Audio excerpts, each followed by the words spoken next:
When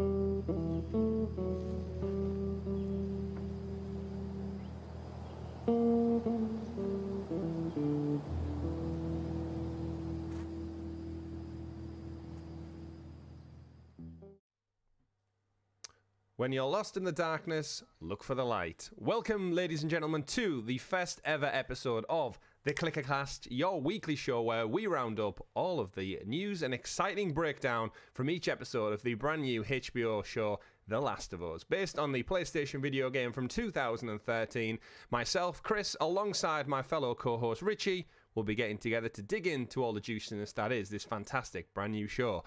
Welcoming my fellow clicker, Richie. How are you doing this evening? I'm pretty good. How are you? I'm doing good. I've watched the show twice now for episode 1. I have as well. Fantastic, to make sure I was totally clued up.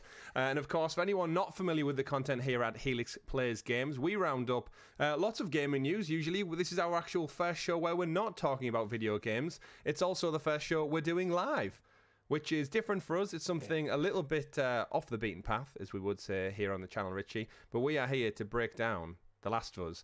And I think before we get into it all, let's acknowledge all of the wonderful folks in the chat. I can see Cloud Validation's in there, Don's in there, Hungry Moogle, and a bunch of our other wonderful Helix heroes. And there are some brand new emojis for you folks out there as well. So if you do want to, we've got some clickers, we've got some fireflies. Feel free to spam the chat throughout with those kind of things.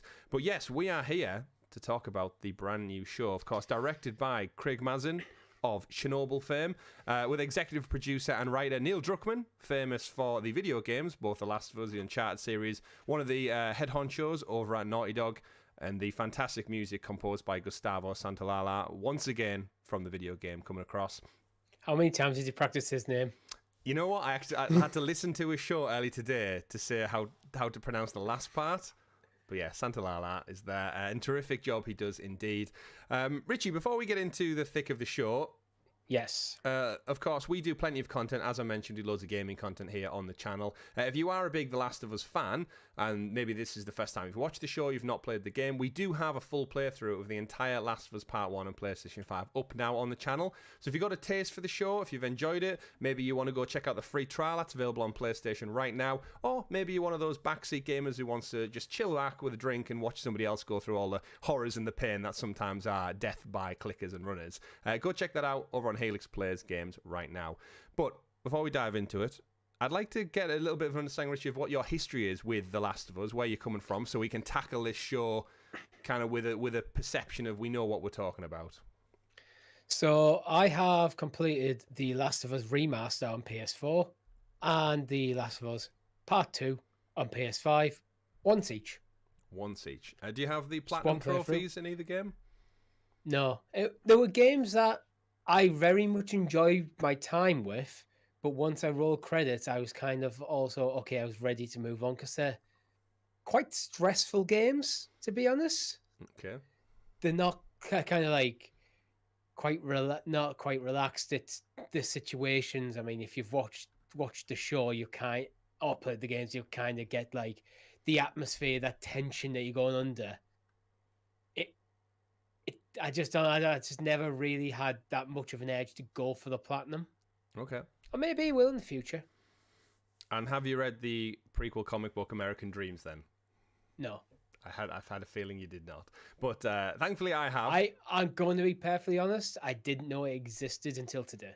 Well, there you go then. So I've listened to the Last of Us podcast hosted by Troy Baker as well today to kind of prep myself. So we've got some inside scoops from the director and the executive producer at the same time. Of course, we do want to hear your opinions out there. So any questions that you do have or any points that you want us to mention and talk about from the show, feel free to drop them into the chat and we'll kind of bring them up as they come along as we break down the plot and we go through the actual episode itself. But let's start with some first impressions. We don't have like a news rigmarole like most of our shows, Richie. We just kind of go into it. So we will be breaking down the plot. This will be a spoiler-filled episode. By the nature of the actual, I guess, relation to the game, it will be spoiler-heavy for the game too. So if you've not played the video game, the game has been out for nearly 10 years now. So we might reference things without realizing it about the game and how stuff ties into maybe what we perceive to be the future of the plot, because the plot is out there.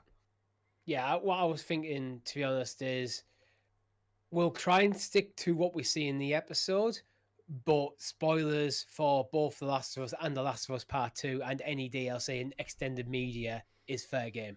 It is fair game indeed, yes. So my history with the franchise, where I'm coming from, is you've got...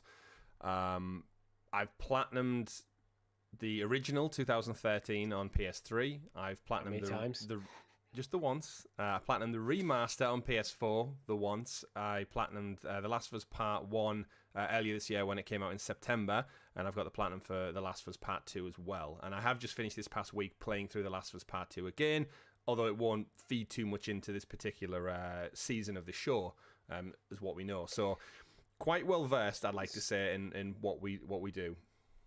Yeah, I think there might be some... I wouldn't be surprised if there was a few, like, mentions or drops of little nuggets of information for them to build off a bit better with this being a TV show. Mm-hmm. And they know The Last of Us, the plot of The Last of Us 2, which they're clearly going to be working towards. Mm-hmm. But I think they'll stay fairly focused. Yeah, so... It'd be more Easter eggy stuff that are little things that'll to set up. Absolutely. And I guess before we do dive into that, don't forget, folks, if you're watching at home, like, subscribe, click that bell so you're kept in the loop with all the great content we do here at Helix Plays Games, like our weekly PlayStation podcast or Xbox podcast and all of our other Let's Plays, live streams that often happen here on the show. If you are a big fan of it, it keeps you in the loop, of course. We do appreciate you doing that. And we do also appreciate our wonderful Helix heroes, the members of the channel who support us that extra little bit further from as little as 99p, who get early access to that very content. So, Richie, first impressions, we will go into the plot. That's the key thing I kind of want to do today, is break down chunk by chunk of the episode, how it goes into detail. But before we dive into that, first impressions, just overall views? I thought it was fantastic. Wow. What about you? Absolutely blown away by it. I know there was a lot of stuff going into it early doors about the early reviews of the whole season were coming out from kind of journalists and review websites. Really good praise. Being such a big fan of the video games, there's always that risk when you're adapting something that they change something. Apprehension. Yeah, there always is. And let's face it, the video game to cinema and TV has never been that kind when we look back at history. We've all if you think of Doom and the Assassin's Creed movies. On that, I always think it's how video games tell stories is very different to how movies tell stories, how TV shows tell stories. The pacing's different, how you experience a story, because with a video game, through Last of Us Part 1 or Last of Us Remaster or just Last of Us, all three is actually the same game, you're playing the entire thing from Joel's perspective. So you are this like floating camera behind his head, seeing and experiencing everything he does. Mm-hmm. That doesn't necessarily work for a TV show. So there has to be some changes to flesh out stuff in a better way. And you can't just have a diary entry and just have a character stop there for 5 minutes and pull the book up to the screen. Yeah, it doesn't really... There's stuff like that. You have to find ways to convey that sort of information, that sort of background stuff without losing what makes it great. Yeah. That's how I found it, is going into it knowing that it wasn't an adaptation, and we knew, I think Neil Druckmann being involved with it was the kind of first big green tick for me that this show was going to be great. Is that the guy who's pretty much seen the entire franchise from inception to reality twice over now with stellar video games he's got one hand on the wheel alongside Craig Mazin as well. And he's kind of going, yes, you can change that. No, don't change that. That's important. He's got that influence. Absolutely. Which is what you want. Absolutely. And he's very much on equal footing with the director on this one. If you listen to the Last of Us official podcast, there's a lot of conversations they have of actually how they met.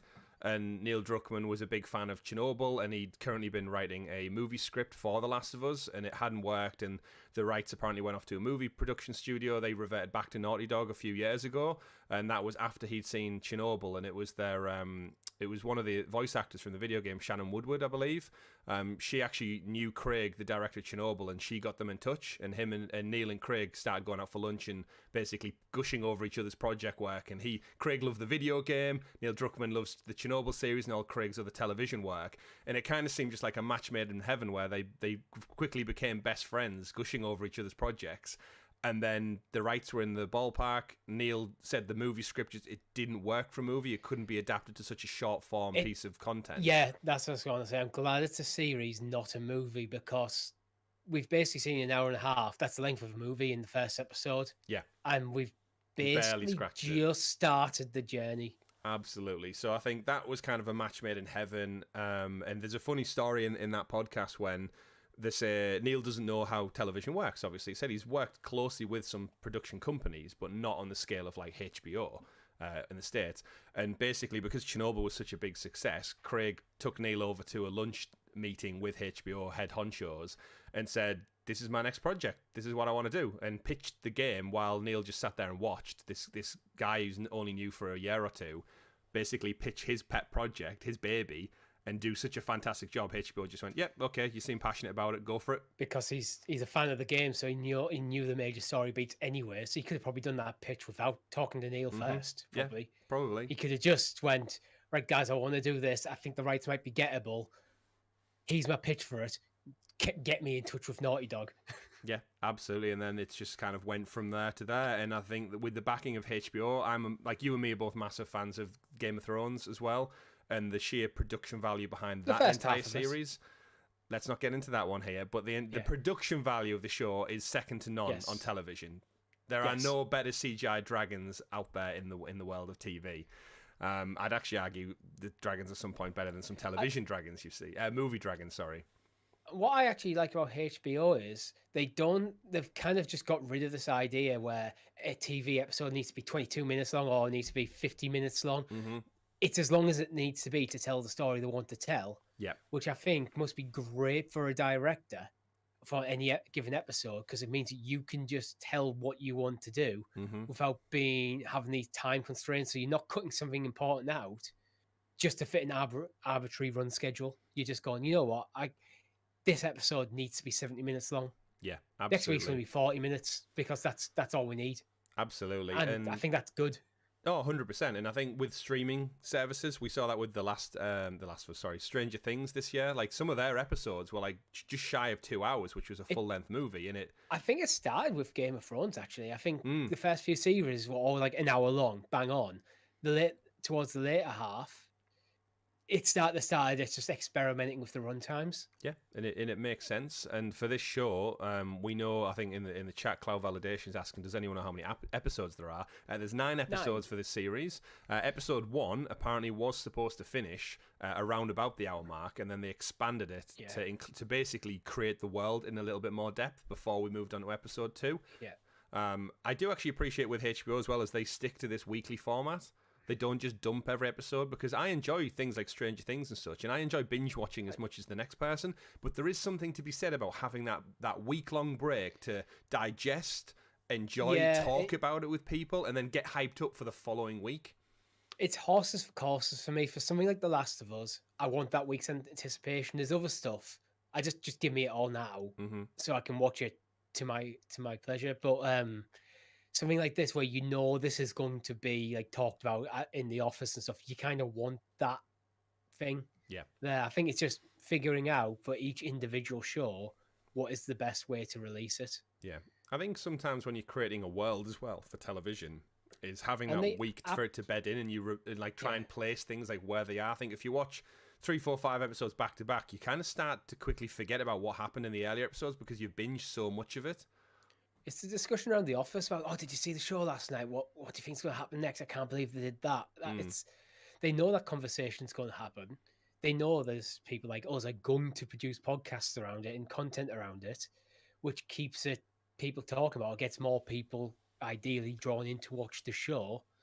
Where if they just dropped it all in one go, this is probably a single podcast or something that we're doing rather than 9. Yeah, it keeps the conversation cycle going in the marketing campaign. So you're going to get about 2.5, 3 months of people talking about how great the show is. On the flip side, you get an initial kind of 2-week burst when it's on everyone's kind of TV boxes, and then it kind of moves on and it's gone. And then you're waiting another 1.5, 2 years for the next series to start. And it's, again, there is something to be said about traditional television weekly episodic viewing. I think before we guess we will get into it with the plot. I just want to say, like, the actors and actresses, the casting, I think, for this whole show, was phenomenal. Like, again, being a massive, being a big fan of the video games, there's always that risk of they're not quite like the video game counterparts. Whenever you're adapting anything, whether it's like a movie that's had 3 or 4 iterations and you're making the 5th iteration because they've not had a version of it for 10 years, like, inevitably, Richie, when they make the next Robin Hood movie in another 5 years and they have to recast everyone, you're always going to get those comparisons. With video game medium, it's exactly the same. But the difference is these are real life people, so you can't just cast someone who looks like their video game counterpart because they might not be the right actor for that role. Like, there needs to be that flexibility. I think when I'm looking at Pedro Pascal, I'm looking at Joel. Mm-hmm. Like, very quickly, because he looks like Joel, kind of. So I think it's completely worked, and there's moments with Bella Ramsey where it's like that's straight up Ellie. Yeah. Like, some of the way, I think it's the way she says motherfucker is like, oh, that was straight up Ellie. That was like 100% an Ellie reaction. Yeah. And I can completely, like, there's some gripes out there, people saying they've cast people who don't look like the video game counterparts, but, like, at the end of the day, I'd rather have a good actor who can act like the character rather than one who is a crap actor and looks like the character. Absolutely. Like, don't just get a lookalike in because they look like the video game character creator. I want them to be a great actor, and I think the list going into this was already good with, again, Pedro Pascal doing really good off the back of Game of Thrones, and he then went on to do The Mandalorian. He's done a bunch of other projects and movies in between. He's just having an absolute glow up over the last 5-6 years where he's just like the go-to, safe, reliable bet for TV. But backing that up with like Gabrielle Luna, Anna Torv, like Bella Ramsey again, she's only really been in Game of Thrones, and I think she was in another Netflix series earlier on this year. She nailed it in Game of Thrones, though. Absolutely, yeah, exactly. Just those short pieces really showed up in there. And I think, again, casting for HBO, it's been absolutely spot on so far, and watching them actually step into these roles and mirror the video game counterparts whilst putting their own spin on it has been exciting to see.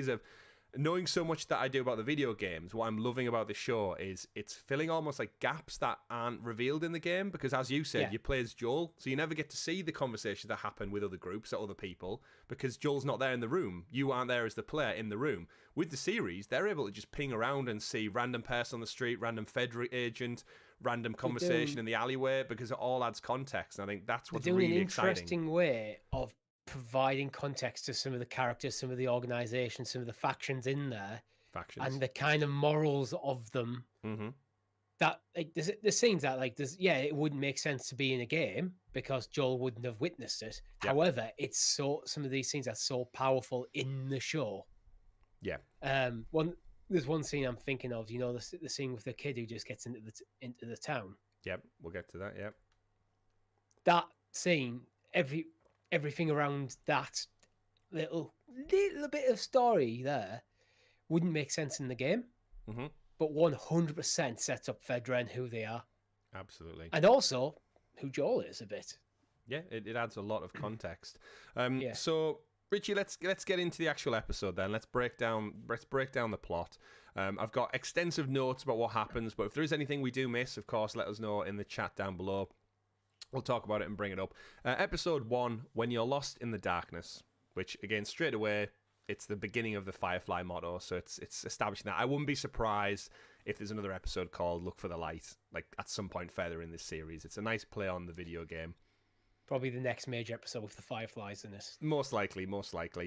So we kick things off very, very happily, actually, not with the opening of the video game, something completely different. And we're in 1968, and we're with John Hannah from The Mummy, of all things. I saw his face, and I was like, what? And even my wife, who I watched it with, was like, is that John Hannah? I was like, I think it is, yeah, from The Mummy. Obviously, he's a lot older than he was when he did the Mummy movies with Brendan Fraser, but he gets a cameo, some kind of 1968 interview with two scientists basically talking about viral infections, pandemics, fungi and such. And it really does just set the tone for what is coming in such a really clever way from a television standpoint. It basically is telling the audience what is to come 20 years before we even know it's about to hit. So as an audience member, you're hearing this guy talk directly to the camera about, LSD and penicillin come from a fungus, and there's these ants that are known to contract cordyceps viruses and sprout fungal infections, and it takes hold of their mind and makes them, essentially puppeteers them to do things they wouldn't have otherwise. And you can kind of see the audience back in the 1960s, like kind of laughing it off. They're not taking it that serious. Like, oh yeah, of course. Even the other scientist, the other virologist, he's like, "Oh, it's never been seen in humans." It's like, yeah, but what if it happens? Yeah, the conditions change. If the world gets a little bit warmer, so they've added global warming in there. Yeah, which is as a kind nice... of, it's a nice little way of one pointing out something. I mean, we're all aware of it. Yeah, it's pointing a finger towards that. People should be aware of global warming, etc. But it's also setting up why this hasn't happened until the point where it does happen. Mm-hmm. We all know mushrooms like to live in wet, warm, and humid environments. But what if the world starts to get it? You can't trust them damn mushrooms. But I really appreciate this from, again, this isn't in the video game, so this is adding context to the world. And I think for a brand new TV series, if you went straight into just trying to introduce Sarah and Joel and this family, you wouldn't have that context. But I think what this really does is it means all of the scenes that now happen in 2003 going forward, as a viewer, in the back of your mind, when things start to happen that seem a bit off, we remember that interview from 1968, and we're like, oh shit, it's happening. It's happening now. This is covering information that you've read in like the diary entries throughout the game to gain that context as you're playing through the game, where as a TV watching audience, you need to kind of set that in people's mind now. So the kind of when something happens in the show, I go, oh, that's why that we've heard about that.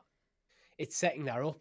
It is, and that's always the difference in the medium of television and movies, is that you as the audience member see things that the characters don't. Like, we know, it's the great horror trope. Like, the villain's at the window staring at the young teenage girl, but the young teenage girl doesn't, and that's where the suspense and the intrigue comes from, is that we see things they don't. But I just think it was, really clever, really well handled. And, talking about, like, the ants going crazy from the cordyceps, like, that is a real thing. Like, I remember, watching, like, David Attenborough's Planet Earth on the BBC when I was probably in my early 20s. And I used to love those shows for when TVs finally moved up to like 1080p and Blu-rays were a thing. That was one of my first Blu-ray sets I bought, because all those visuals they show from the Planet Earth documentaries, they make your new TV sing, Richie. Like, the colours pop, everything. Like, that is the one thing you want to show. The production value in them is fantastic. Oh, absolutely. And in one of those episodes back in like probably 14, 15 years ago, David Attenborough talks about this ant, and it shows you the ant gets the fungal spores on it, and it crawls up to the top of the canopy above the trees, and essentially the fungus grows out of its skull into this little fungus plant to get the sunlight to grow, and then spreads spores back down to the forest bed, and more ants get infected. And it shows you out. And if you can go look at the clips on YouTube, I posted it over on Twitter. It's like 4 or 5 minutes, but it's just like it's horrifying. And the fact that the scientists sat here saying, what if it jumps from animals to humans, or from ants to humans? And you're like, there's that element of it could happen, which adds enough fear to the rest of the show, which I think is a great setting scene. Something like this already exists in the real world, just not in our species. Yeah, but things can cross species. It can happen. That little nugget just sets the tone. Absolutely. And let's face it, elephant in the room, it just happened, right? Apparently it jumped from, bats to humans for COVID. Like, we as a society have just gone through a global pandemic, the first one in 100 years since the Spanish flu. So then a scientist talking about that, there is that reality of, oh, fuck, this is very close to home right now. And then it sets the tone so well. So, yeah, I think greatly delivered. I'm so glad that the director, Craig Mazin, actually fought to have this in, because apparently when he went to Neil Druckmann with this idea originally, Neil wasn't a big fan of it. And then he went back to him after they'd done some kind of pre-recording, showed him the scene again, and he was like, I love it, I get it. It's adding a lot of context to the world without showing us the characters. This goes back to probably Neil not being a TV guy. Yeah. It's like, okay, now I've seen it, I get it. Yeah, and back to that thing you mentioned with the little kid, I think this is where Craig, being a television director, comes in with his eyes and says, well, we need to add more context here. We need to show more detail here, but not through the eyes of our protagonists, through an ulterior motive, and that's what I think we get. We need something to kind of pad it out to... what's the word I'm looking to kind of just it expands the world, doesn't it? Expand it, to make it feel a bit more fleshed out. And I think it does a great job. And then cut to black. HBO goes all in Game of Thrones style on their animated introduction.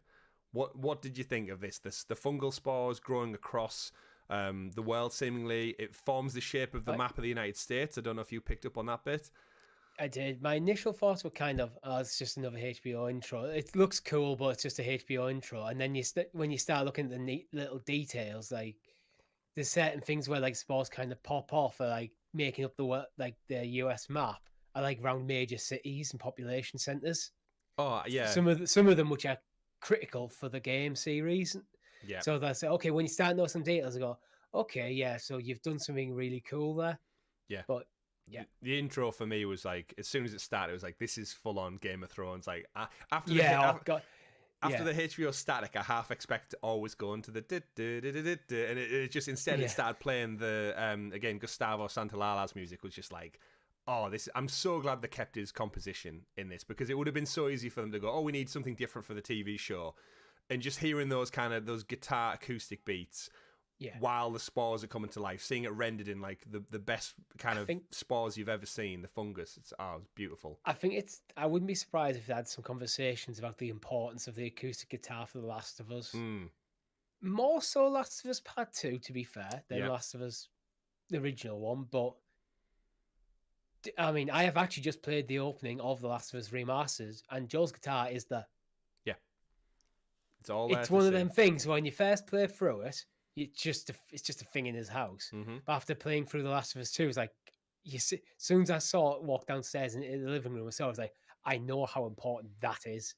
Yeah, there's loads of, I'm sure there's like loads of Easter egg breakdowns that'll come out throughout the week, and that as we get Craig Mazin, the director, again was saying there's details that if you look for them and if you see them in the first few episodes, you will be rewarded later in the series for paying attention.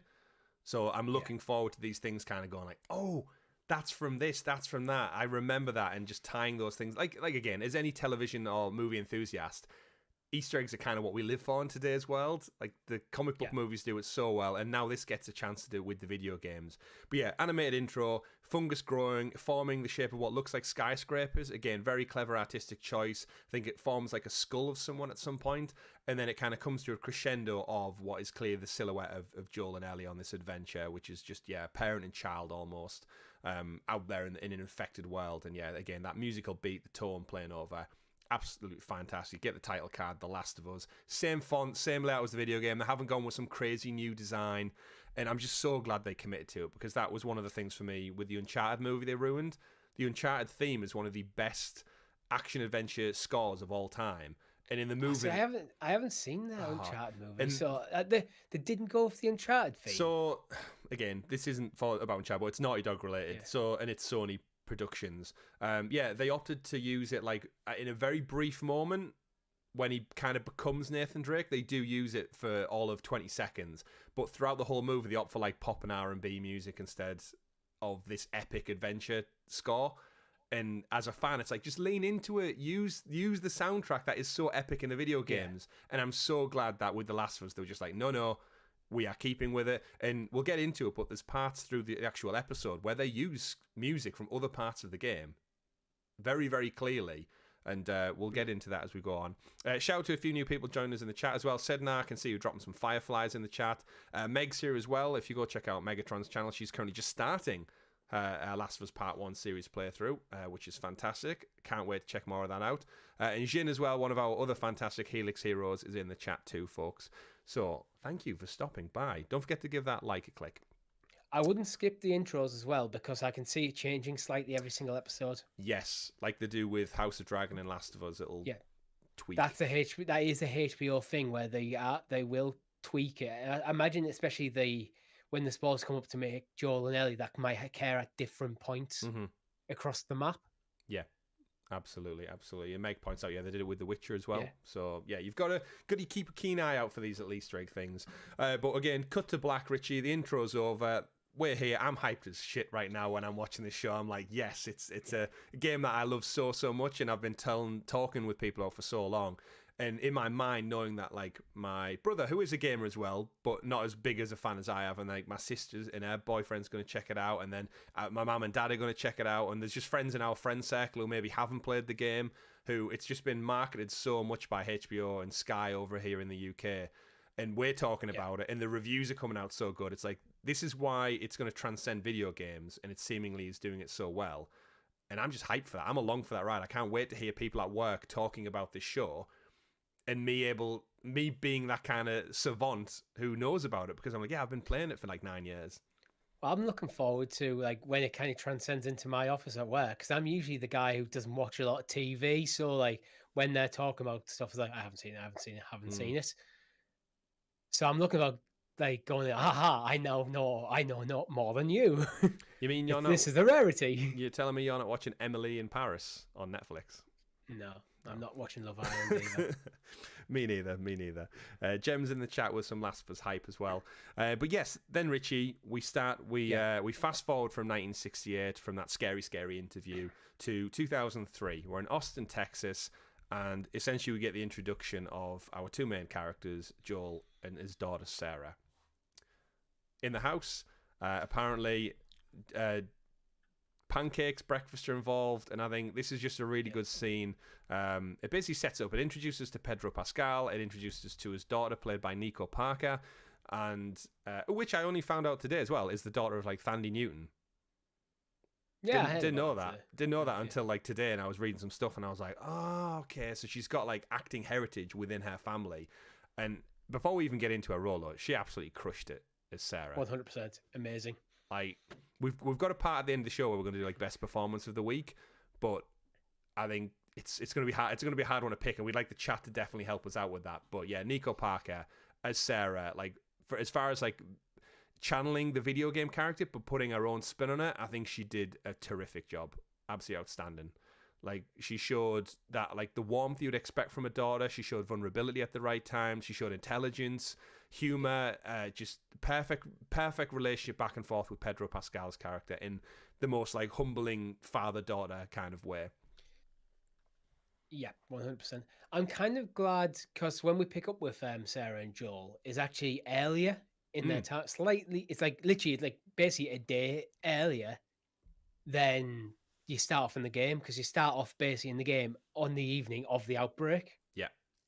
This you kind of start off on the morning of the outbreak, so you get a full day with pretty much Sarah. Yeah, and it's and great just going about a day, and I think that was so important. After just playing the intro of The Last of Us, and yeah, you kind of just drop straight into the thick of it with that intro. While the intro is awesome for video game, that extra time with Sarah really makes it pop. To be honest, it does. It's certainly needed. And I think Meg in the chat, seeing more of Sarah's view and Joel's like regular life really just kind of, I guess as an audience, it makes you relate to them more. You see them like messing up breakfast and joking about always being busy all the time and hearing stuff on the radio and just talking about, I think they talk about the geography of what's mentioned on the radio and they don't know what country it's in. And again, it's a way get an idea of who these two characters are a bit more, like what's their life like day to day, which is dad and daughter together. Yeah.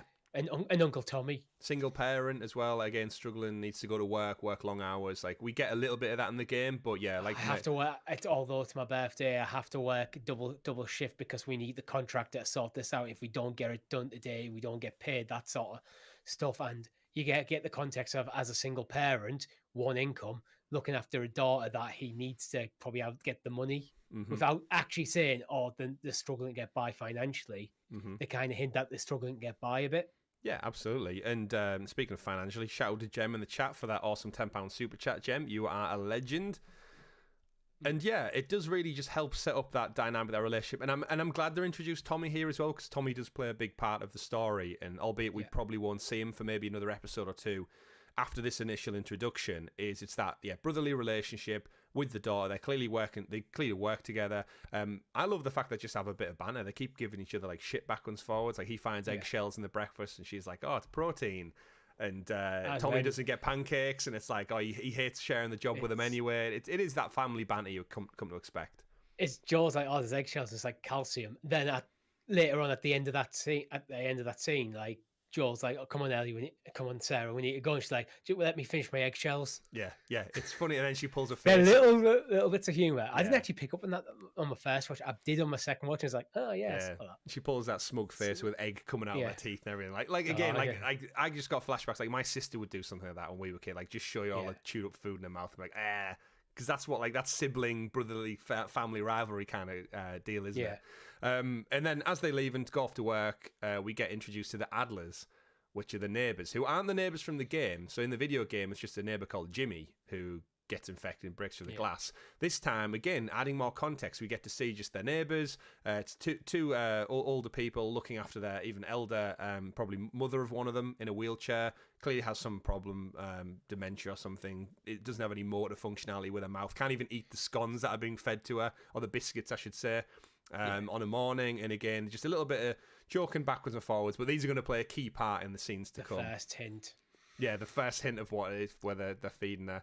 We're lady in the wheelchair, not very well. So we kind of move things on a little bit. Sarah goes about a day. She goes to school. And again, just adding more context. I don't know if you picked up on it, but in the school... the watch. Yeah, the bracelet of the kid. The kid next to her twitching along. With just a twitch.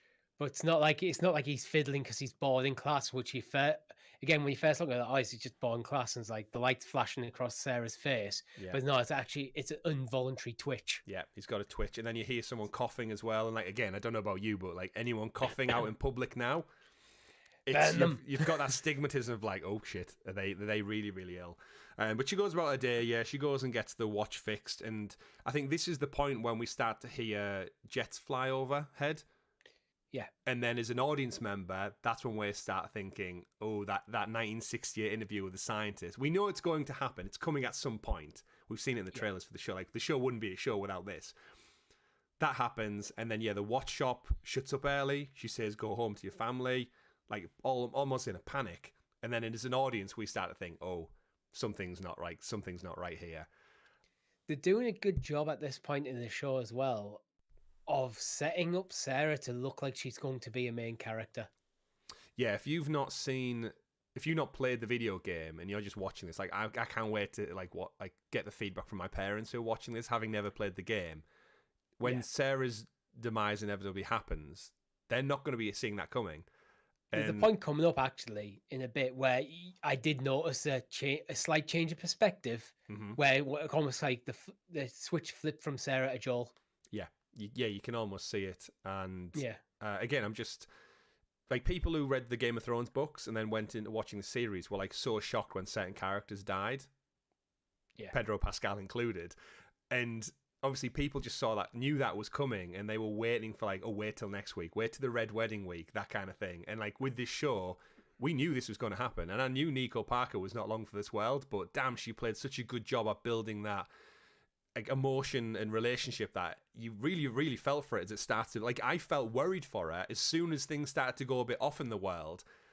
I was like, oh dear, go home, dear, lock yourself in. I know exactly. I'm sat there. I know exactly how this is going to play out. Mm-hmm. But we're now in territory that I haven't seen before because we haven't explored this. The run up that what her day is like up to the point. Mm-hmm. So it's like, how is this going to go down? Yeah, how is it going to come about? In some ways, I mean, there's a bit more mentioned a bit later on. It's like, it's almost suggesting Sarah might be infected. Yeah, they get to that point because she goes into the city. And when she gets for the watch, I suppose, and when we get back from the city, she goes and hangs out with the neighbours again, making raisin cookies. What the hell? Kids want chocolate chip. I scrumpled mine up. Yeah, I was raisins. And she's like, it's like every kid would be like, oh, fuck's sakes. Like, but that adds to the early conversation with us about Ellie for like breakfast, like as if like they like them, but they don't want to like hang out with them. It's like, and obviously we don't want to go for breakfast or anything. And my take was, because Joel's a single parent, she probably spends some time with the neighbours. Like, they probably look after her for a few hours while he's coming home from work on an evening. But again, a nice relationship. She's in the house, and this is where we start to see the kind of the stuff taking hold. When she's getting the DVD off the shelf, Richie, and Lady in the Wheelchair is out of focus, so you can't quite see what she's doing. And her mouth is just unnaturally moving in these weird yawn motions. And we're just kind of like, again, you want to scream at the TV and go, look behind you. It's behind you. Almost like pantomime style. Yeah. And she just moves away, goes back into the next room. And we're thinking like, oh dear. She goes home. And on her way, on her way out, Mercy, poor dog, border collie there. Dog does not like lady in the wheelchair. Dog is sat kind of like struck with fear looking out this lady. And of course, this happens in movies all the time, in TV shows and horror movies. Animals always know when shit's wrong before humans do. It's either birds flee the area or the dogs are barking at Terminators, but the animals always know what's up before. It's a bit tropey, but it's a nice little way of pointing towards something. I mean, it's weird because I was talking with the wife about saying, like, out of context though, you wouldn't really question it. Like my family's dog often randomly just stares at you, and you look at her and go, "Why is she looking at me like that?" What do you want? Yeah, what do you want? Do you need to go out? Do you need to wee? Like, you don't really think of it out of the context. But in this scenario, it's just attention usually. Yeah, but being the audience, knowing what we know, and again, hearing more jets go over the top, more helicopters, we start to almost like build panic in our own minds about what's going on. So we get to this point. She goes home, gets to nighttime, falls asleep. She doesn't fall asleep, sorry. Joel comes home, he thanks her for locking the door, and we get a really good insight into like the video game and their relationship here, where she gives him the watch for his birthday. She says she sells hardcore drugs, which still made me laugh, which does in the video game every time. Start helping out with the mortgage then, which he didn't use that line, I don't think, in the TV show. No, I don't think so. But just it's definitely there in the game. Yeah. So, like, you can start helping out with the mortgage there. But there again, we've already had a bit more banter between Sarah and Joel, so they might have just...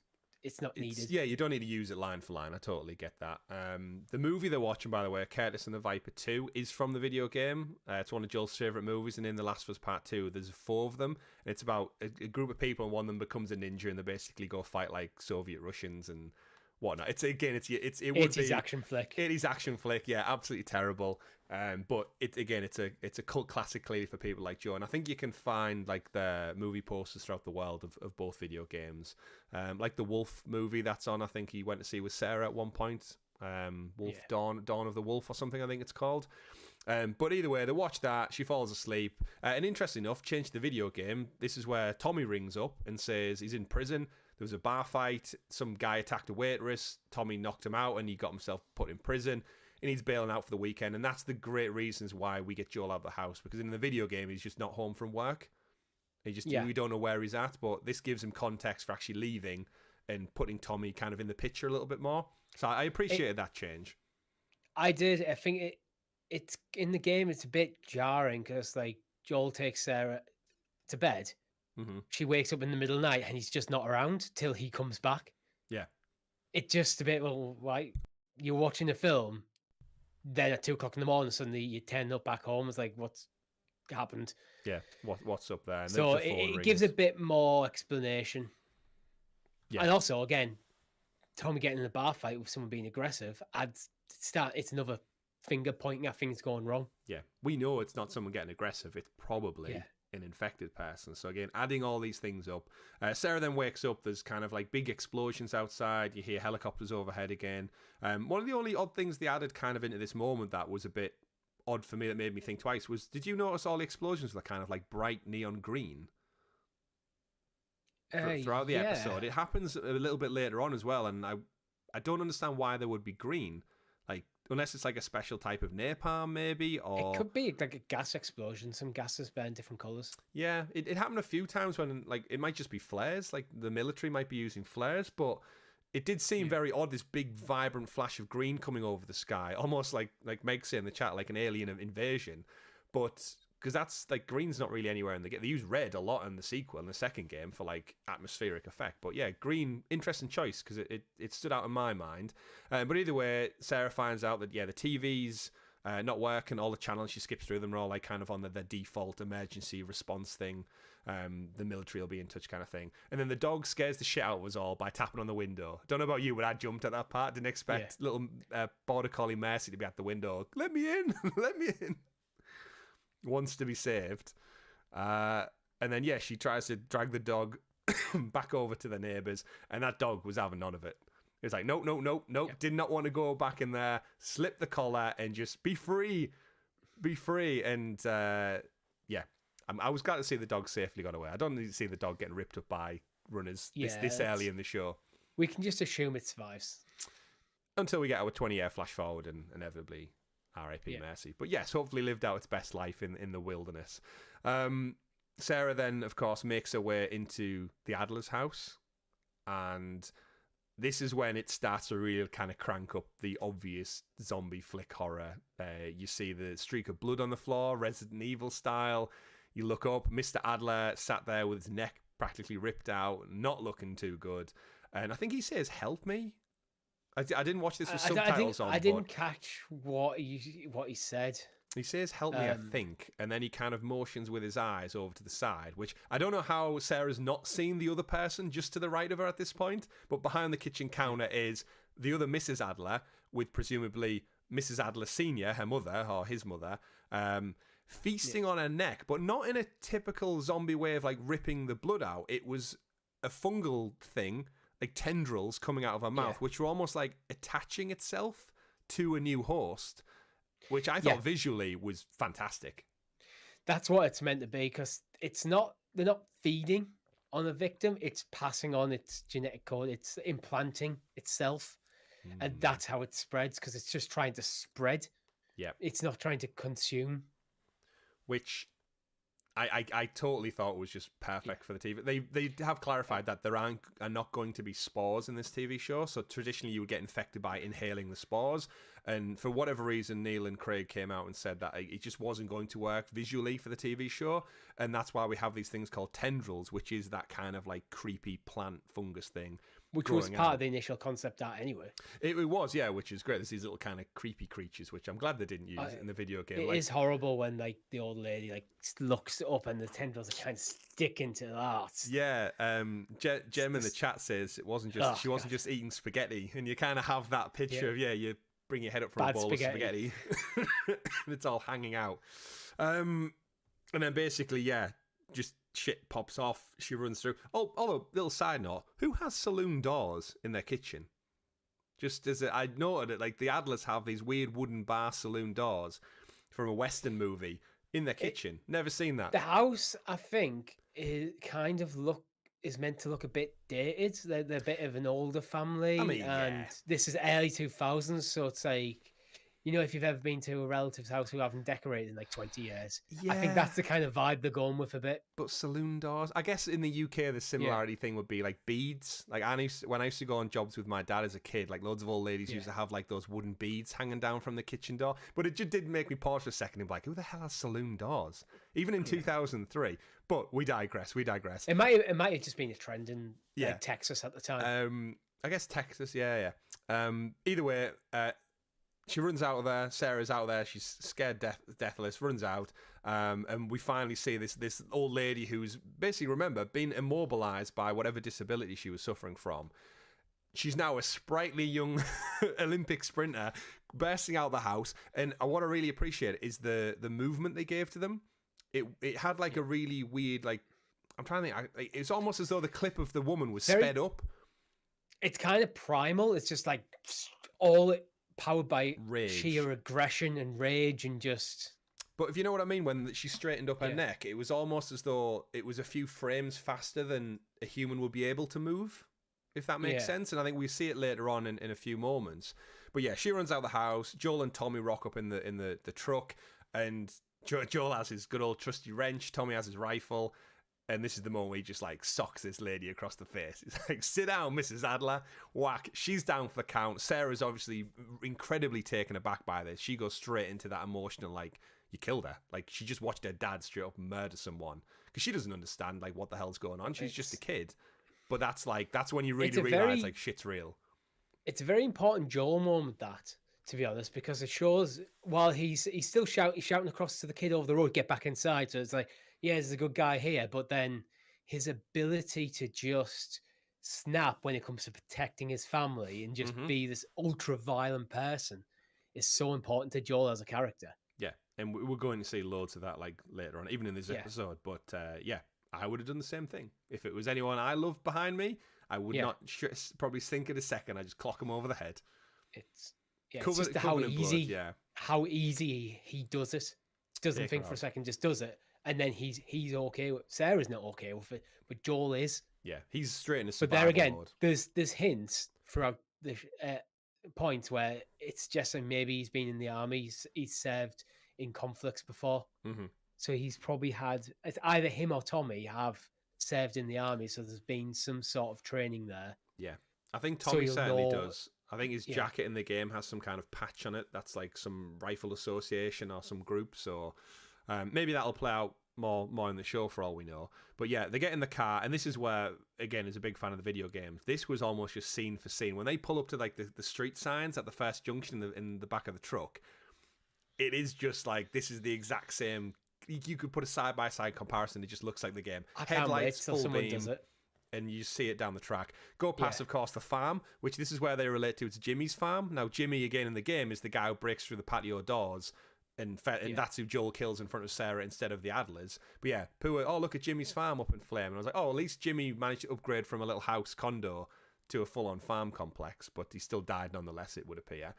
We get the same scene where they ignore the people who pass by on the street, and Sarah has that great line of like, we should have helped them, and Tom is like, they've got a kid, Joel, and he's like, so do we, like, just drive on again. Joel being ruthless, protecting Sarah. Almost word for word. Yeah, you're really, really good. And again, at this point in the car, you, as a gamer, you can move around. Like, you can see what's going on in the background. You can see police sirens, and it's a bit more focused, but it's all done in one take. Just one shot from the second they leave the home in the car, the truck, all the way to what happens in the end. Because this was kind of one of the big first differences to the car chase, Richie, is you think they're going to get hit by a car from the side if you played the games, and that's what flips them over. No. I don't know if you've seen it, but you know that long shot of the street out the rear view window? Yeah. Did you spot the plane on the in the first instance? Because it kind of pans back to the front of the car and then it goes back again. I did, and to be honest, I forgot that it was a car getting sideswiping them in the game because it's been that long since I played it. So it was only actually after I watched it and then I started the game again and was like, that is different. Yeah. And again, that's actually one of the reasons why I wanted to start the game. I'm looking for differences.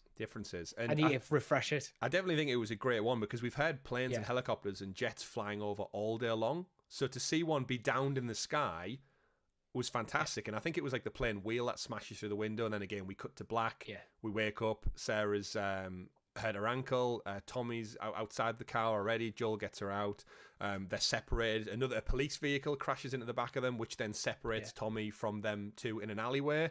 And then this is, again, the part in the video game where petrol stations blew up, the theaters blew up, you've got Sarah in your arms, and you are controlling Joel through the streets in like a panic to get away.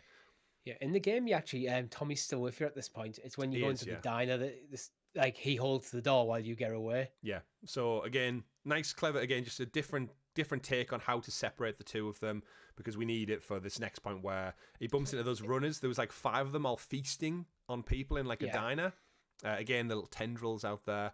And this was the part for me which really, really cemented how I love the approach they've taken to the runners, where they're clearly not in control of their own bodies, but like you said, they're running with such intensity, they don't really know how to control their body. So this guy is just straight on, right through a door, into the far wall, right over the top of the countertops, into some glass, smashing through a doorway. There's no like actual control over what he's trying to do. He's just trying to catch them. It's not a human brain functioning. It's a fungus that like it's seen a thing. It's going to consume it. It's going after it, and it's running in straight lines. Yeah, it's like it's not seeing an object in its way. Yeah, because it doesn't understand momentum. Yeah, momentum, obstacles, height, depth perception. It's just, there's Joel and Sarah. I'm going to eat them now and run as fast as I possibly can to get to them. And we see it again, smash through there. Just as he's about to get them, bang, gunshot. Military steps in. And again, this is almost where we like blend back into the video game world, where he's there. He has the radio. Joel explains to him that they're not sick. She's just hurt her ankle. We're just trying to get away. And then you hear the radio come over and he's like, yes, sir, yes, sir. And even without the context, I think the video game actually does that radio conversation a little bit better, because I think the military guy actually says, but sir, it's a little girl. And then he goes, yes, sir. And he actually you can almost like see what the other half of the conversation is doing. This one on the TV show, the guy just says, yes, sir, yes, sir, yes, sir, a few times. And then obviously the inevitable happens. Yeah. He pulls his gun on them. Joel turns his back, gunshots roll down the hill. Joel's injured, comes on up and spotlight, flashlight right in his face. Just as you think he's about to kill him, bang. In comes Uncle Tommy, MVP, with his rifle, pops the guy in the head, and then they both have that sober moment of realization that, oh shit, Sarah's with us as well. And then, Richie, we just get into the same scene, essentially. The same emotional scene that we got in the video game. I did well up, again, as in this, as much as I usually do when I play the video game. I think even as someone, like, I don't have a daughter yet, but even someone who doesn't have kids, I just think it's got empathy, though. Yeah, I am still a human, but I just think it builds, again, Nico Parker's performance and Pedro Pascal's up to this point. I just think it hit on all the same beats as the game does. Like, it delivers on such a good emotional, like, standards. It's meaningful. It's Tommy just looking like just white and pale and just absolutely frozen because he knows what's happening. Like, he's just like, Joel. Like, Joel's like panicking, like, Tommy, help me. And he's just like, I can't. It's too There's late. nothing I can do. Yeah. He cradles her in his arms. Again, something about just the way they say, like, oh, don't baby, keep me with baby. It's like, oh shit. Nice little tidbit there. The military guy who shoots them, that is the director, Craig Mazin. That is a cameo from the director. So if you want to hate someone, the director's the one who shot Sarah. But yeah, emotional. We cut to black once again, and then that kind of, you just have to sit with that. And again, I'm sure it hits differently for different people. If you're a parent out there with a daughter of again a similar age, I'd imagine that must hit like so differently for other people. But yeah, fantastic again, and that is the end of Nico Parker. Whether we'll see maybe more flashbacks with them later on in the series, according to IMDb, she's in 2 episodes, so we might get a bit of a flashback later on to maybe show some more father-daughter relationships. And again, a TV series can do that a bit more. We've actually seen it in the games in part 2. They do a couple of flashbacks with Joel and Ellie to when they were younger, to kind of add a bit of a kind of added emotion to it. So interesting. To fill in the gaps of the bits that you don't see. Absolutely. We flash forward 20 years. The game again takes place slightly different. So the video game was 2013, 20 years forward. The TV show takes place 2003 when the outbreak day, and then we flash forward to 2023. So that brings us up to today. And when you see that 2023 and it goes Boston, and you basically see like Boston is just destroyed, destruction everywhere except for the Boston quarantine zone, this little fortress walled off area, and we see a little kid walking through the forest with some bright trainers, Richie, and this kid is not well. No, not well at all. And you're just like, well, he's just clearly wandering out. You don't know what's going on. He's probably starving. Like, he's got some funky trainers. Something's about to happen. Something is about to happen. He gets in there. They pick him up. They let him through. They put him in a wheelchair. And there's a lady Fedra agent. So we're no longer now just the military. It is Fedra, which are the kind of the control for. I always forget what Fedra actually means. It's like it's basically the group of people who are going to look after.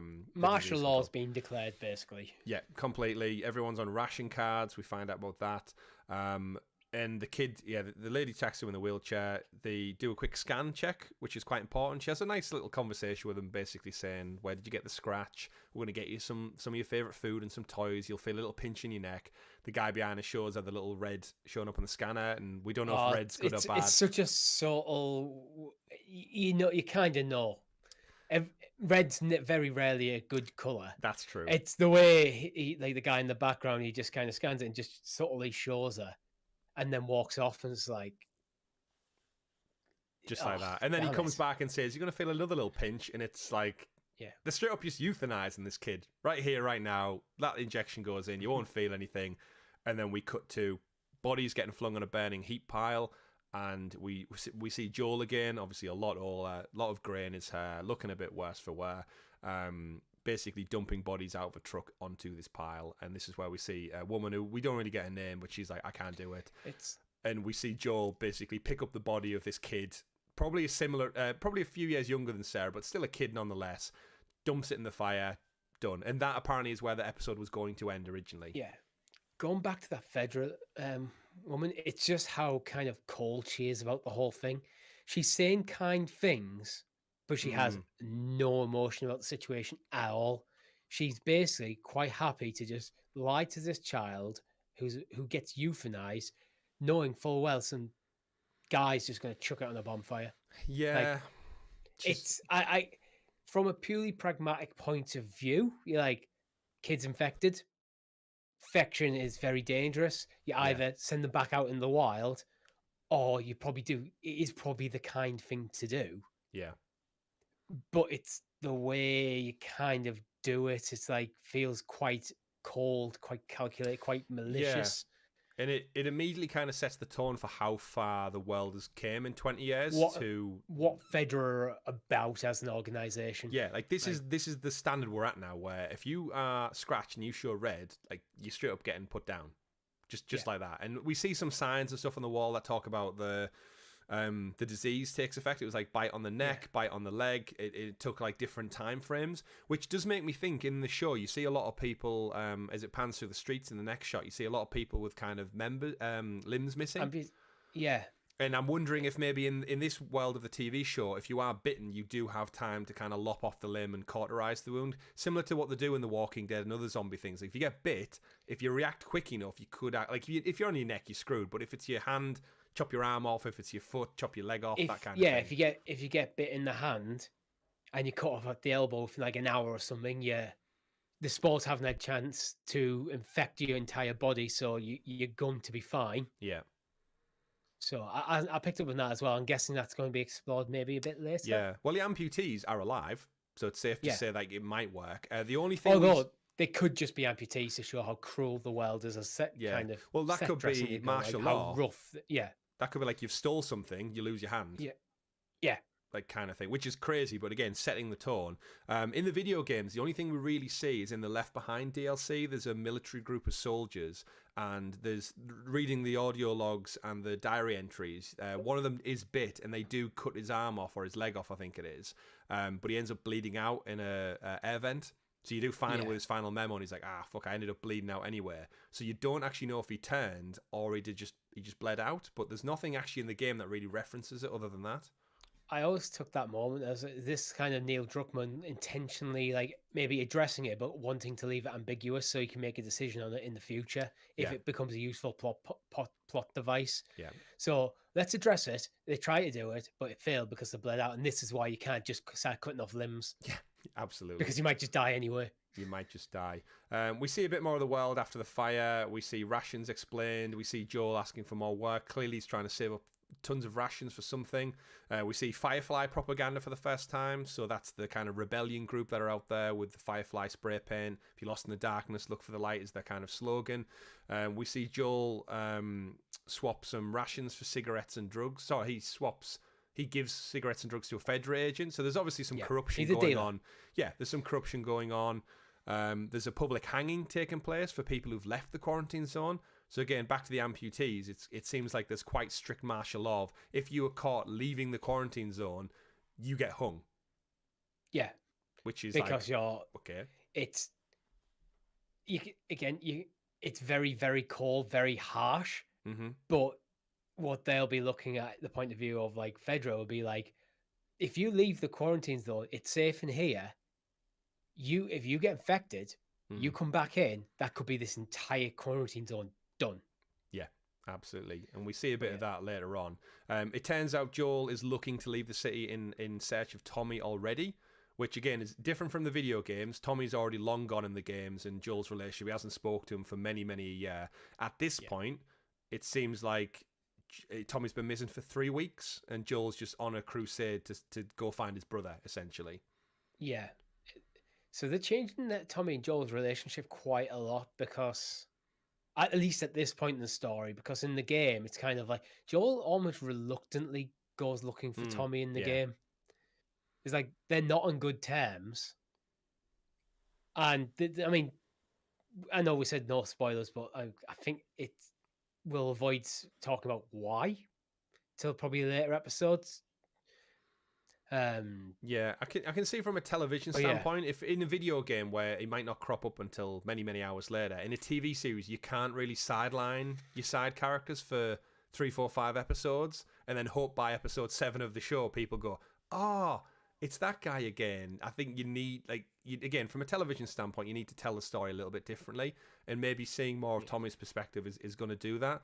And the next part we kind of see is the introduction of Tess, and she's in a meeting with Robert. They're having a fight over a battery. We don't really know who Tess is yet. Within the TV show, she talks about she got jumped by two of Robert's teenage kind of followers. Some deal argument over a battery, which we presume is what Joel needs to get out to see Tommy from his conversation. So we know Tess and Joel are immediately kind of in the same conversation circles. There's a big Firefly attack. Tess gets arrested. So we then know that the Fireflies are active in the quarantine zone. They're attacking Fedra agents. I mean, straight up, Tess is actually not doing anything wrong at this moment. She hands herself over because there's Fedra agents one side, Fireflies the other side, shooting at each other. Mm-hmm. She makes a split decision. Just rest me. It's literally wrong place, wrong time. Absolutely. Yeah. And from there, we see Tess. She gets back to Joel eventually, but in the meantime, we see Ellie is introduced. So we kind of get a big character dump here in the quarantine zone, which again we fast forwarded, so we're going to get this. Ellie's introduced, but she introduces herself as Veronica, which I thought was an odd start. And she seems to be under some kind of house arrest by the Fireflies, and they're making her run loads of kind of mental tests based on motor functions and count to 10. 1, 2, She's 3, chained 4, up. 5, 6, 7, 8. Fuck you. Yeah, which immediately sets the tone for Ellie's kind of character there as well. Yeah. Again, introduction to Bella Ramsey does a terrific job this episode of showing kind of Ellie's kind of energy levels and kind of her attitude towards authority, essentially.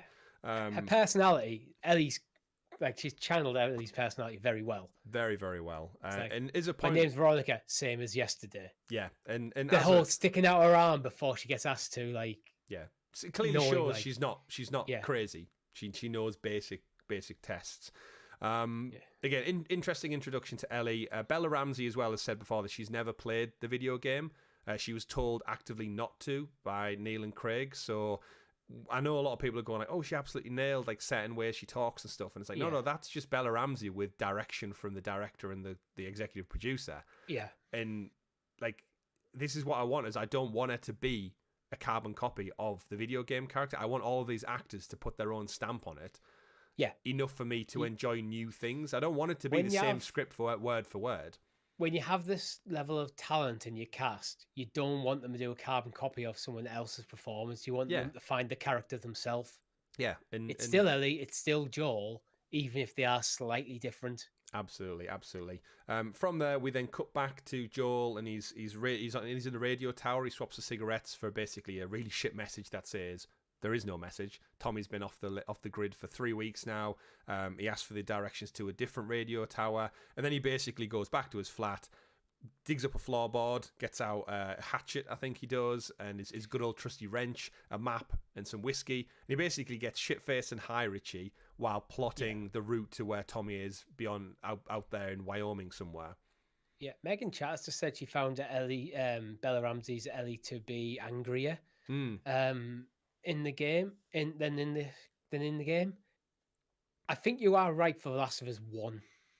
Part 2, Ellie is a bit of a different beast. There's a lot more aggression in there. Yeah, and I think for Ellie's character, we see later in the episode, we're going to see a bit more in depth about her backstory and where she's been and her kind of upbringing within the quarantine zone. So I think the reason she comes across maybe as a bit more hardened and aggressive is going to be made clearer. I think next week we're probably going to see some flashbacks maybe to do with her time because in the quarantine zone, we'll get to it, but they basically say she's in military preparatory school, which she is in the game as well, and we know she meets her friend Riley is in there as well, and Marlene, on the request of her mother, put her in the military school so she was kept safe. So there's reasons for her upbringing where she is, and we'll get to that in a little bit of time. But back to Joel. Joel's getting high and drunk. And when I said right at the beginning of the show, Rich, about the music, I don't know if you realise, but while he's getting drunk and he's plotting out his map thing, the music is very much the tone that plays when you come across hunters in the video game around the Pittsburgh area. So they're really dull bass tones. There's almost I'm not going to try and make the noise, but if you go back and watch it, it's definitively, if anyone played the multiplayer factions, it's that ominous music that plays when something bad is about to happen. When you come up on a group of people talking and it switches from normal music to this sound, it's like, oh, this is the bad guy theme. And they kept that in there as well. Tess shows up, she gets into bed with him, so clearly they're more of a thing.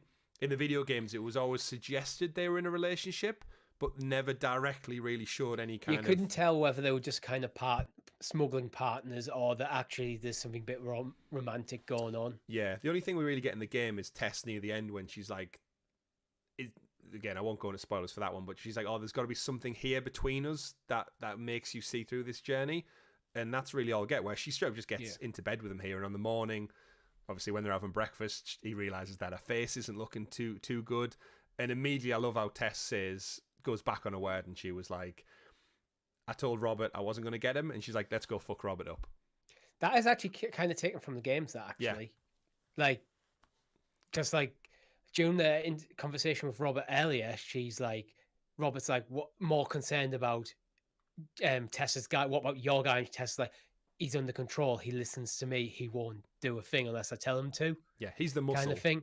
And then you kind of find out that is Joel. And it's like, again, it's another character moment for Joel without actually seeing Joel do something. Is like, this guy is terrified of Joel.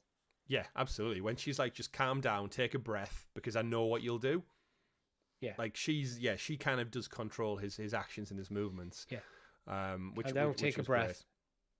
Now let's go do it. Yeah, let's get a plan to go fuck up Robert. So they head out to that one. Yeah. Of course, Robert's kind of he's not a boss fight, but he's in the video game. He's very much, I would say, the end of the tutorial section of the game. They show you how to craft, how to crouch, and he's kind of the first big stopping point in the game. I'd say he's the first boss fight. Yeah, I would say so. Well, it's not really a boss fight, but you know what I mean? It's the first kind of chapter in the video game.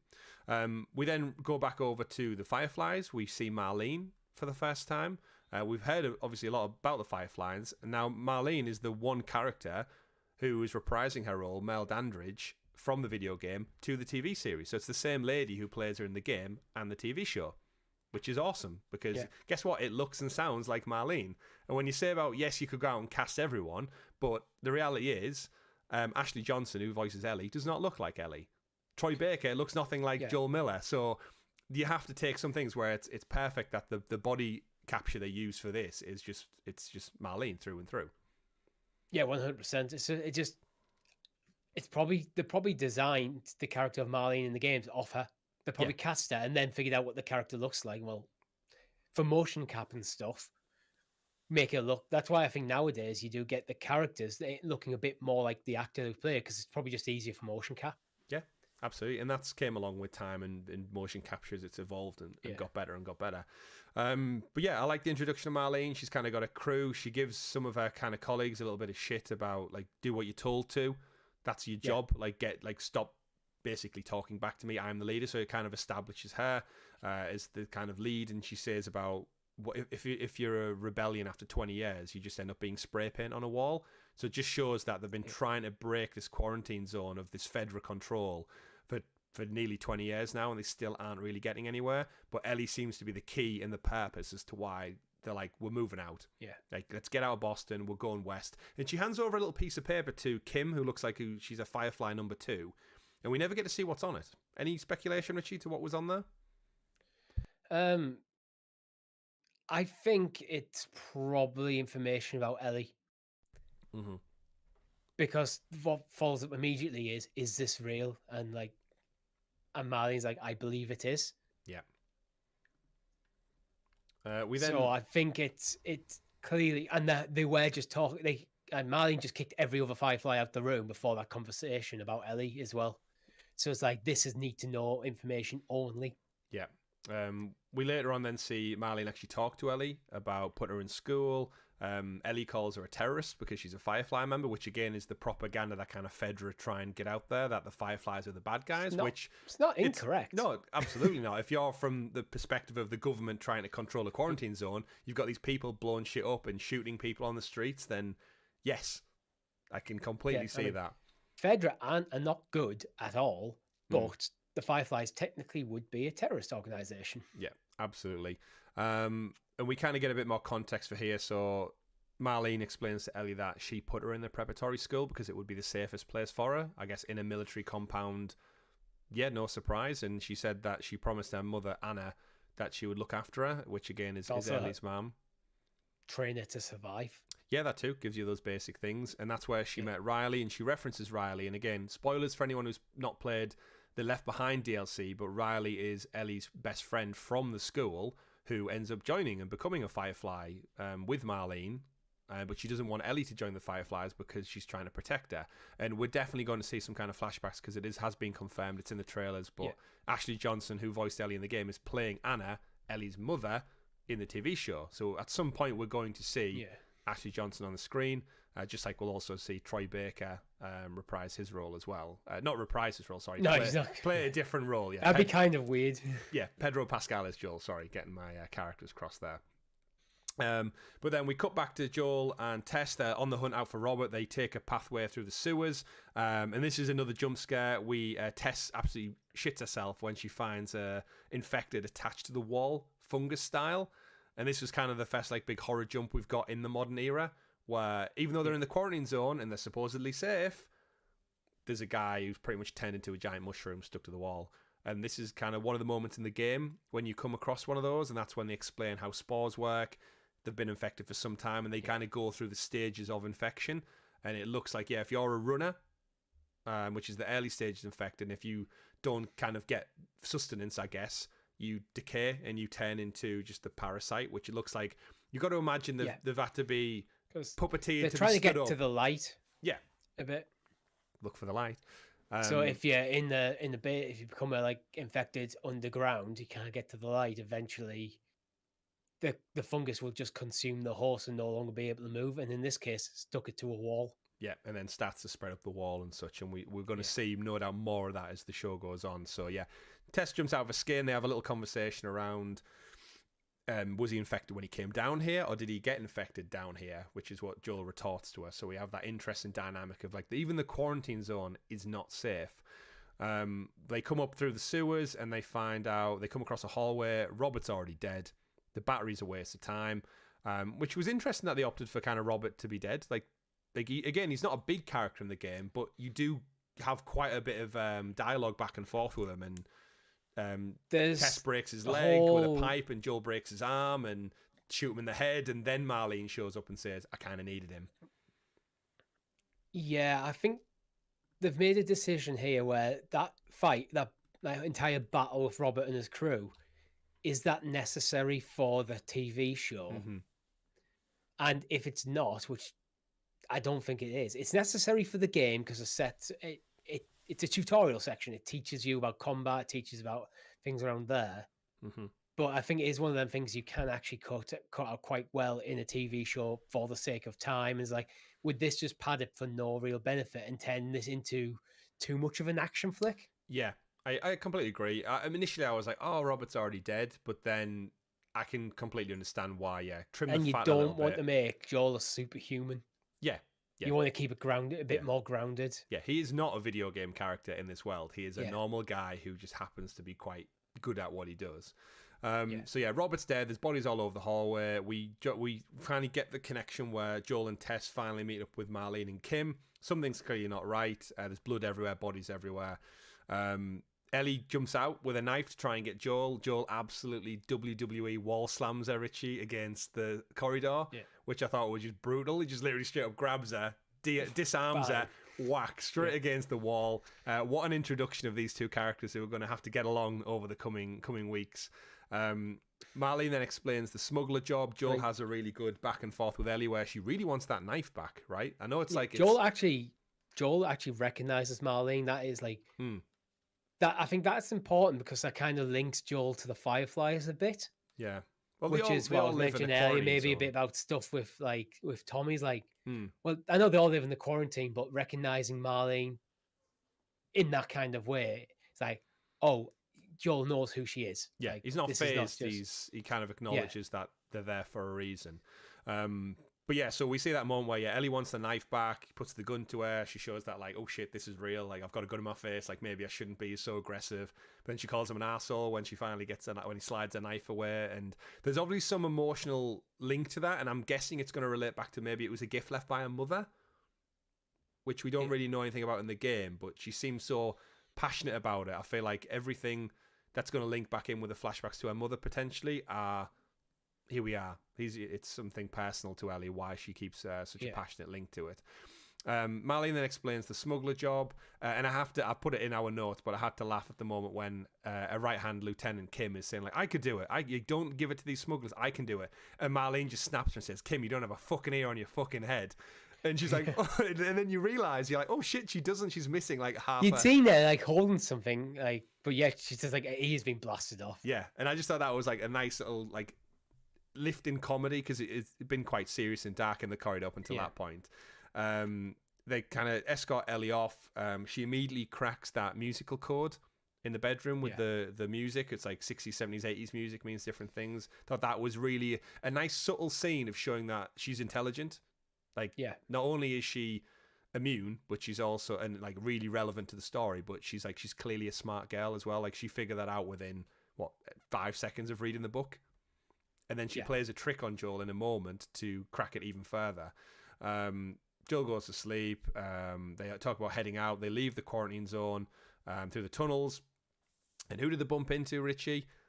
The same damn Frederick agent that Joel was swapping drugs and cigarettes with earlier on, who did, bear in mind, did warn Joel, said, stay off the streets for a few days. People are tired. They've got itchy trigger fingers. The Firefly attacks are causing a few problems.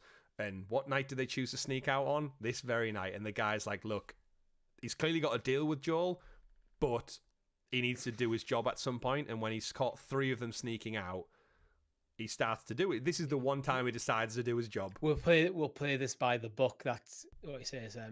I think there's a point where I think either Joel or Tess refers to Ellie as cargo.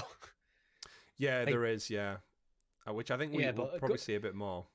Yeah, I mean, with the Fedra agent guy, I think having him Joel do the drug deal from earlier and establish him as a bit more of a character, because in the game, Fedra's just faceless goons, basically. Yeah. It shows, like, it adds a little bit of emotional weight to what's about to happen. Yeah, I think Meg points out in the chat as well. Yeah, he'll break the rules to get the drugs, but he's not going to break the rules to let them escape. So it's kind of like there is a line somewhere. He has his own line. Yeah. And to be fair, it's kind of hinted that the reason he takes drugs is because of some of the horrible shit he's had to do. Yeah. So he's dead drugs to kind of like same as Joel. Like, Joel gets blackout drunk every night. Yeah, Joel does mention it, doesn't he, earlier on when he swaps the drugs? He says, like, oh, you need it for that. And I think he retorts back to him and just says, I could just shoot you. And he's like, but then what would you do? Bullets and pills and bullets. Like, absolutely. That there's when they're talking about whether it's real, it's like, oh, was it made out wherever? I can't remember where it was. Mm-hmm. It's like, they only do 2 things, bullets and like drugs. Yeah, it's what they make. Because that's what they need. So Federer guy goes through them one by one, scans Tess, scans Joel, scans Ellie, and obviously Ellie, knowing that she is infected, shits herself, gets a knife out, stabs her in the leg, doesn't want to get caught, like any kid would be in like a panic moment, just freaks out, stabs him, guy pushes back, everything kind of escalates in tension and fear immediately, and then the Federer agent makes the biggest mistake ever by shining that light torch right in Joel's face, which gives him immediate PTSD flashbacks to his moment with Sarah, which again, as an audience, we saw that happen like 40 minutes ago. We've seen Joel struggle with it. I think throughout the episode he has like little moments where you hear, I think, voices of Tommy, and he has like echoes back to that day. So he's clearly, even 20 years later, he's not over it. Which would be, yeah, absolutely.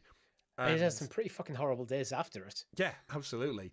And in this moment, Joel just basically goes to town on this guy's face, challenges him to the ground, and then just beats on him for a good 7-8 punches, square to the nose. Yeah.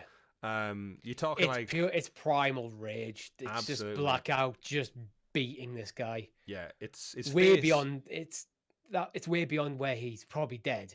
Probably get a good another 5 or 6 punches in after that point. Yeah, he didn't even just disarm him. He straight up just like The only time I've seen a face worse than that is Oberyn Martell in Game of Thrones, which Pedro Pascal knows a lot about. That face ended up being smushed as well. But yeah, so Federer agent out for the count. Pardon me. Tess finds out that kind of Ellie's infected on the scanner. And what was quite interesting, I've seen a lot of people talk about this so far, is that they didn't really focus on that. Like, Tess finds out Ellie's infected, she shouts back at Joel, and she's like, Joel, she's infected. Yeah. But then because of the searchlights and the scenario they're in, like, they can't hang around. And I think in the video game, they do hang around a little bit more to talk about it, but realistically, they've just killed someone, the spotlight's out, he's already radioed it in, they need to get out of there. I think a big part of it is to focus a bit more on Joel. Because they're trying to Yeah. build Joel up to be, as we've mentioned several times, like when with stuff with Sarah, when he like wrenches the old lady, it's like he has that ability to just have extreme violence in him. Mm-hmm. And it's been hinted at all the way through, like in the 2023 section. Yep. That he's done some horrible stuff. And this is the first time we kind of see that violence in him and just the raw anger in his face. Yeah.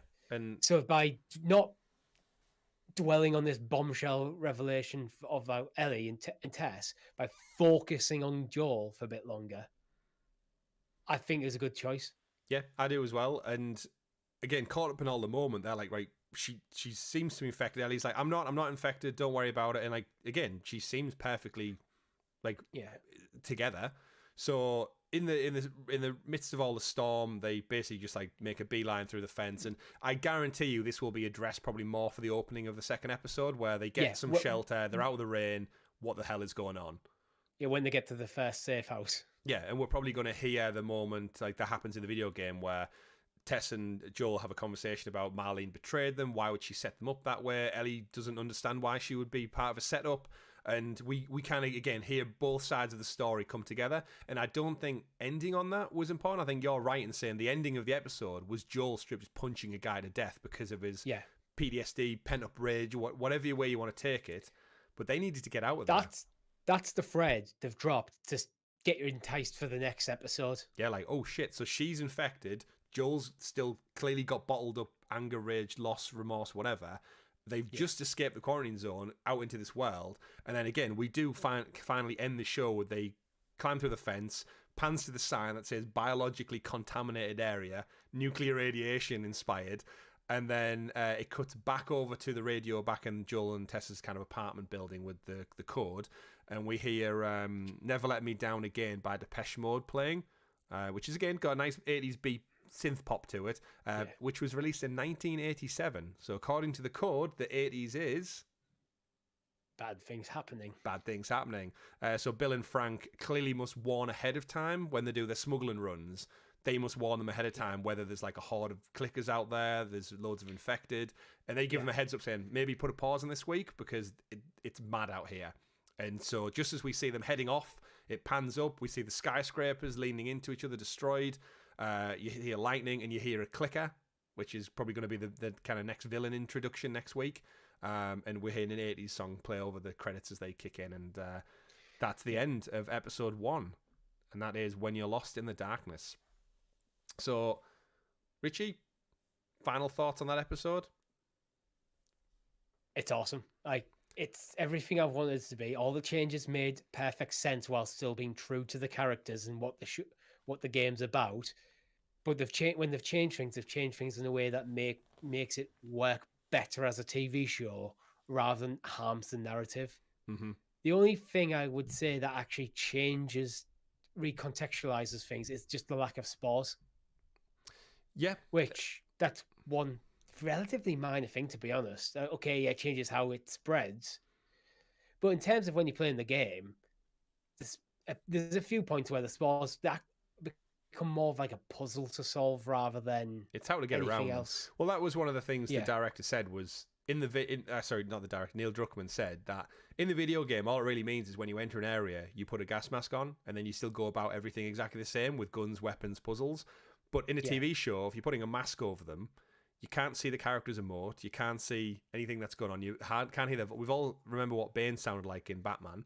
It's you're kind of hampering your character's ability to act.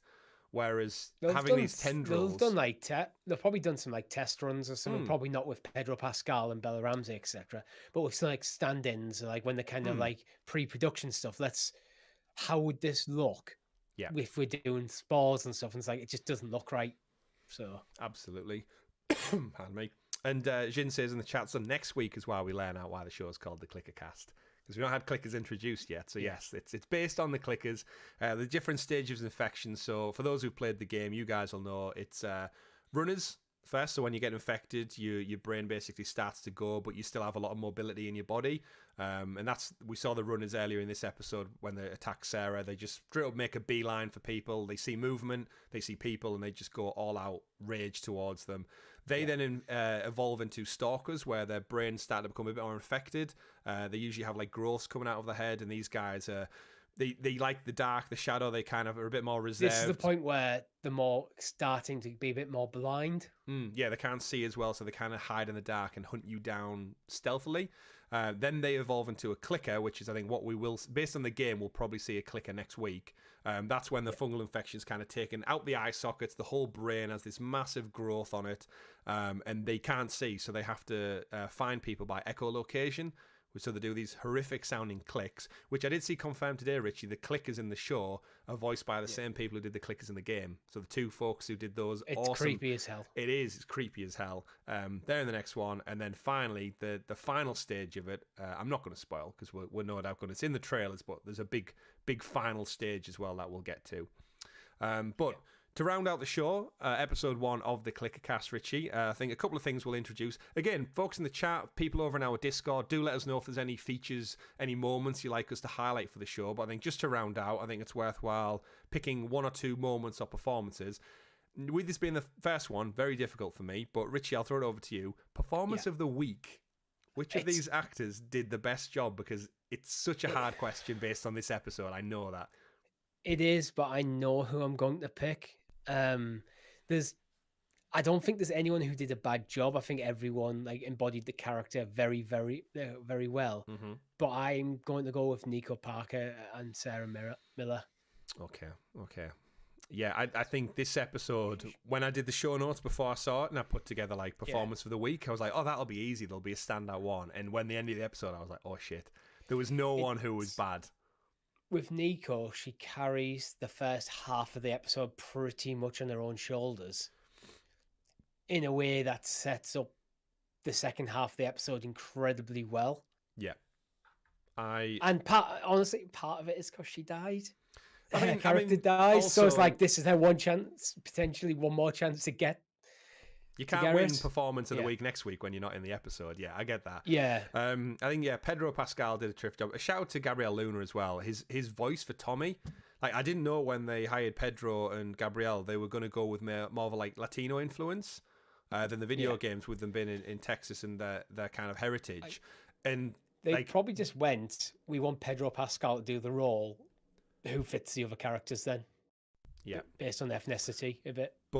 Absolutely, but yeah, he just like some of the parts on the phone when he's talking to Joel, I'm like, he just straight up sounds like Tommy, from the video game, which is fantastic. And the guy who does the voice acting for Tommy is in the show as well, so he will be reprising his role as somebody different. So we will see him pop up at a later time. And I think Anna Torv was brilliant at Tess. Bella Ramsey, I think she was great as her introduction Ellie, but I don't feel she had as much screen time or dialogue to really get across. I think next week's episode is where we're really going to see a character kind of come to life as Tess and Joel come to terms with what they're doing with her. Ellie and Joel haven't really spoke yet. Other than throwing her against a wall. Yeah, they've not really had that outside the corridor, we haven't seen any time between Ellie and Joel. Yeah. So I think that's where Bella Ramsey will come into it. Yeah. Probably starting next episode. Yeah. Where there's a bit more focus. Again, at the moment, she's cargo. She's cargo in a box. I think Marlene did a good enough job, but I don't feel like she did enough to make me feel like she was like the absolute hardcore boss of a tough organization. I thought they gave her maybe a few too comedy lines, which I understand the episode needed, but like she's head of the Fireflies, and yet I felt like her own team weren't taking her seriously. I think as a character, she needs a badass moment. Yeah, which they could have done to show why. Which in the hallway they could have done with Robert's men. Like clearly she took out a few of Robert's men and got shot in return. But yeah, in the game I feel like they give her a bit more chance to show why she's deadly serious and why she is the big boss. But I think they want to try and keep this away from being too action focused. They want it to be more. It's more suspenseful, more horror, and showing just a massive gunfight in the corridor. Mm-hmm. Kind of maybe in the first episode, might change the tone, might make people think this is like action horror where that's not what it's meant to be. So Yeah. maybe there's a point later. Well, that's it. The best towards perhaps at the end of the series where she gets that badass moment. Yeah, maybe, yeah, because she's not done out for now. But yeah, you're completely right with horror. Like horror has to be done subtly. Like some of the best horror movies, you don't see the antagonist for the majority of the movie. Like when you think about one of the reasons the first Jurassic Park movie, I know it's not a horror movie, but the reason that movie works so well is because you don't see dinosaurs for like 90% of the movie, especially the scary ones. They're on screen for all of a minute or two here and there, and it adds the tension. But I'm with you with Nico Parker. Yeah, what we're trying to do in this first episode as well is kind of set the stakes a bit. So you don't want to make any character appear like overpowered, like superhero mode, which is why they don't want Joel chasing and Tess chasing down Robert and like killing 100 people in a compound to get to this one guy, because it makes them look too powerful when you actually want to make these characters look very vulnerable. Absolutely. So I think that's probably why they're staying away from stuff like that. So we're agreed on Nico Parker. Nico Parker, yeah, absolutely destroyed it as Sarah Miller. Moment of the week then, Richie? Want to put that one down there as well? So we're going to have a moment of the week each episode. Again, so many big things happen, but what was the moment where you were like, fuck, this show is good? I think there's tons of them. But I'm going towards Joel burning the kid. Okay. Because it's a unique moment for the show. And it establishes Joel as he is now. The Joel that... Yeah. It's just how, like, he's able to just do this basically horrific thing without even batting an eye. Mm-hmm. Do let us know in the chat as well what you guys think. What was your best moment of the week? So you're going with that one then. So Joel, kid in the fire. I'd say my moment of the week, it has to just be the Sarah's death moment, like the build up to it. I just think, even though it was almost scene for scene the game, I just think that death, even though I've watched it so many times in the game and it's made me well up so many times in the video game, seeing it played out in real life with like live action actors, it's still built up to the same level of emotion, if not more palpable than it ever has been, because I'm watching real people kind of live it, and that was just like, I think, wow. For me, I think the reason why Sarah's death probably came in maybe second or third for me is just because I've seen it already in the games several times. So it's like, I know how this is playing out. They've done a fantastic job of it. But as someone who already knows the characters, knows the story, that's just something I knew that was going to be there. Yeah. The Joel burning the kid added something to the character that I wasn't expecting to see. That scene with that kid walking into Boston to Joel burning them, that was entirely new. I thought was fantastic for setting up so much stuff. Yeah. Brilliant. Yeah. In the chat, we've got Jin saying, him killing the Feder officer. So, like, the punch scene at the end was, like, again, showcasing Joel for, like, wow, he's super strong, super aggressive, and just laser focus, like a bull seeing red. And then the final one, before we do our outro for this week's show, Richie, best game adaptation of the week. So, what for you mirrored the video game in the most respectful, like-for-like way that you thought that was pulled straight out of the game, and I don't care because it was awesome anyway? That's Sarah's death scene for me. That was Sarah's death scene for you. Okay. Yeah. For me, then, I think it was probably the build up to Sarah's death scene, but I think the moment they got in the car, I said when we were recapping it, it was just a video game. Like, I felt like I wanted to look left and look right, and like I said, we went past Jimmy's farm, we saw the family, the couple, the dialogue between Joel and Sarah and Tommy saying like, am I ill? Like, do you need to go into the city? They took the Adlers went into the city with the old lady, and it added so much immediate context. You could hear Sarah being scared, Joel trying to explain to his daughter why Tommy was trying to figure it out at the same time, and all the while, one shot, we're just driving by, we're seeing police cars pull up, we see them go right, we see the crowds of people fleeing, and obviously they changed it a little bit by adding the plane in, but I think it just added to the energy of the whole scene. Was like, oh, like everything is going to shit right now. So for me, it was the car journey in that scene. That was the best video game like for like. For me, the reason Sarah's death scene is purely down to the acting. Mm-hmm. Like, it's in reality, there's not much happens in that scene. Joel's carrying Sarah, comes across not Federation, just a soldier. Soldier gets some messages. Soldier shoots him. Sarah bleeds out in Joel's arm, but it's just the acting between like Joel, like Pedro Pascal, Gabriel Luna, and like not Bella Ramsey, Nico Parker. Mm-hmm. It's just so good. Yeah, it's almost line for line from the game, but in a way, I think it elevates it. Yeah, it really does. And I think as a kind of final wrap up is I'm just thrilled that this is so good. Like we knew, like it always had the chance. Like when you've got such good source material, and such good source material that literally is cinematic as hell. Like Naughty Dog games from Uncharted and The Last of Us, they are movies in their own right. Very much like a lot of Kojima's work, but to watch that kind of transcend up to not the big, I mean the big screen. You know what I mean? Television. Like HBO, like, I mean that's true. Yeah, let's face it. Like television quality today is leaps and bounds ahead of where it was in the 2000s and the 90s. Like it is beyond a lot of movie production qualities in some regards. The budget for some things, like look how much money went into the Lord of the Rings TV series. Like it costs more to make these shows sometimes than it does full feature length pictures. But just to have like a compilation of everything that we've knew about for nearly a decade now. To see it on the big screen, to see billboards out there in the streets, to hear our colleagues and our family who wouldn't otherwise even touch a video game talking about The Last of Us for the next 2 months. And if it's revered as well as the first episode has got off to, we are in for one hell of a ride, Richie. Indeed. But that is all we have time for on this week's episode of the ClickerCast, our very first show where we're not just talking about video games, but we did try and get it in there at least with a show that's based on a video game. Every week we're going to get together Tuesday live, 8 p.m. with you, the wonderful audience out there, to talk about, break down, compare, contrast, and everything else in between. The Last of Us from HBO, available on Sky over in the UK.